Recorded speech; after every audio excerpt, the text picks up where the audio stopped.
فتشت الكوز ده، مشيت لقيته ما في كونيا كونيا. رسلت لواحد صاحبي في خرطوم، قلت لهم عليك يجيب لي الكوز. جابوا لي كوز الليله. هل انتوا قاصدين كوز ده ولا قاصدين كوز ثاني؟ حاجه انا بعرفه، الكوز ده الشعب السوداني كله من سنه 89 قاعدين يشربوا بالكوز ده من سنه 89. لكن احنا كسودانيين جنوبيين قررنا 2011 قررنا ما نشرب تاني بالكوز ده.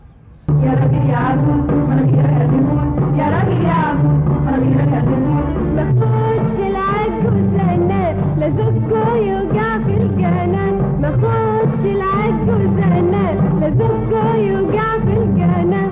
يا بنتي ده انا مش عجوز، ده انا خيري كتير، لا اجيب لك كردان كبير يقعد في صدرك شنشانه.